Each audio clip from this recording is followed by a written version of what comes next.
देखो present continuous क्या होता है, सबसे पहले ये जानना जरूरी है। ये टेंस क्या है, प्रेजेंट है, और टाइम क्या है, कंटिन्यूअस। कंटिन्यूअस का मतलब क्या होता है बाबू?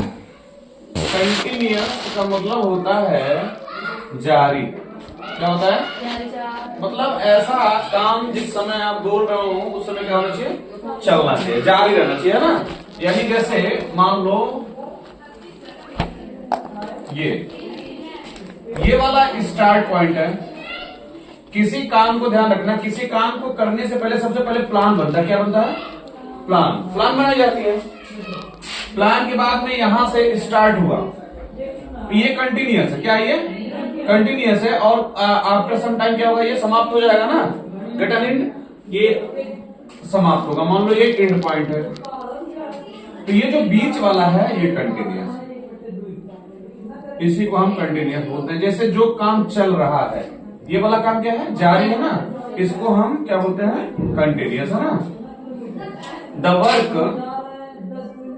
Work is going on at the time of speaking, that is called continuous. मतलब वह काम, मतलब जिस समय हम बोल रहे हैं उस समय काम क्या होना चाहिए, जारी रहना चाहिए, चलना चाहिए, उसको हम क्या बोलते हैं, कंटिन्यूअस। क्या बोलते हैं बाबू? कंटिन्यूअस। वही हमारा क्या होता है, कंटिन्यूअस होता है। तो जिस समय हम बोल रहे हैं, जैसे एग्जांपल में, इसके पहले भी मैंने बताया था ना, कोई भी काम अगर जिस समय बोल रहे हैं उस समय काम चलना चाहिए। जैसे ये होता है कि लड़का पढ़ रहा है, लड़का, मैं जैसे मान लो कोई एक बच्चा है, मान लो ये लड़का है, एक है पर देखुआ, मान लो 4 लोग इसको देखने आए हैं शादी के लिए, ठीक ना। तो इसमें क्या करेंगे, ये दो क्वेश्चन कर सकते हैं। एक क्वेश्चन करेंगे कि लड़का क्या कर रहा है, लड़का क्या कर रहा है, एक क्वेश्चन। दूसरा क्वेश्चन, लड़का क्या करता है, लड़का क्या करता है, करता, इन 2 क्वेश्चन किया जा सकता है।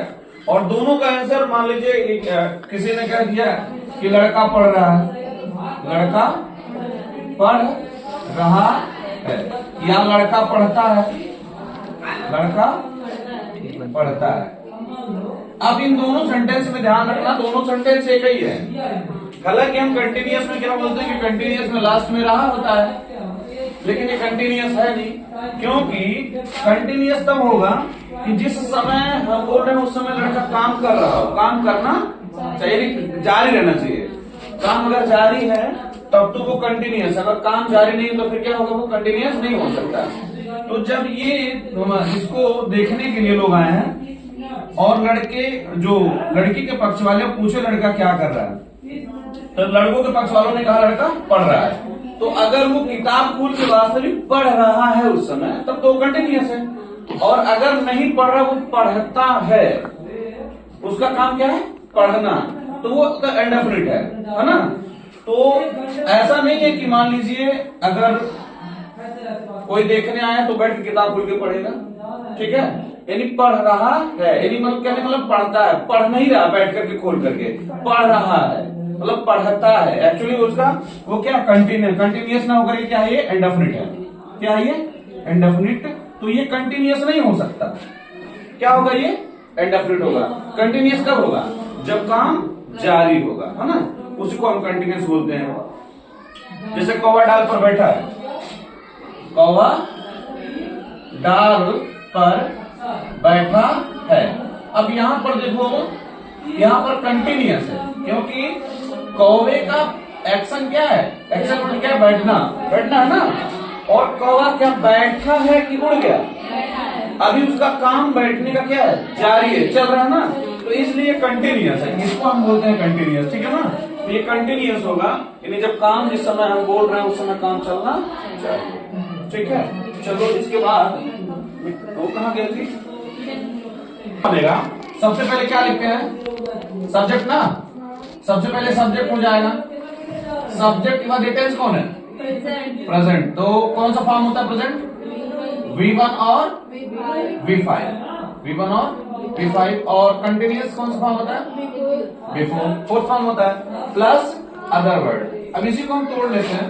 तो सबसे पहले क्या लिखेंगे, सब्जेक्ट प्लस, इसको इसके अकॉर्डिंग तोड़ेंगे ना, तो बिफोर ये कंटिन्यूअस, कंटिन्यूअस किस फॉर्म के साथ आता है,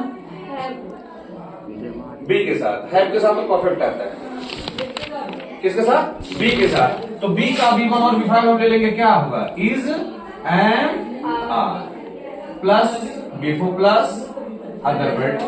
दिस इज कॉल्ड अफर्मेटिव, इसमें देखो this is called affirmative sentence. And अगर नेक्स्ट करें आफ्टर इट, तो नेगेटिव होगा तो at first we write subject and not is add with is am are plus before and other word. This is called negative sentence. Negative, and after it direct question at first we write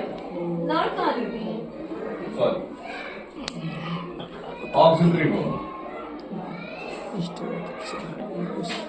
Auxiliary verb कौन है, is and are, and after it we take subject and after it before and other word, at last question mark. We take question mark. This is called direct question. Direct or yes or no or no type question भी बोलते हैं बाबू, question yes or no type question. And indirect question, at first we write WS family, then we write is and are, and after it we take subject and appropriate verb we take before and other word, and at last we take question mark. This is called indirect question. Indirect question. And direct plus negative question, so not is add with auxiliary verb, so we take send and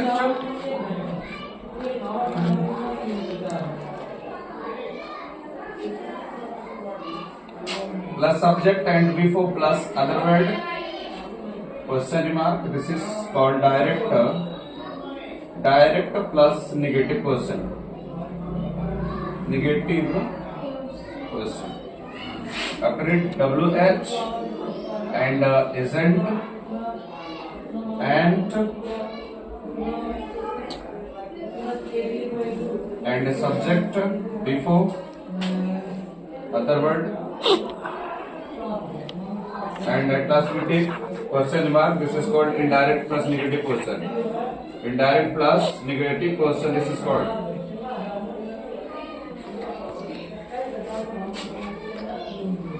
For example,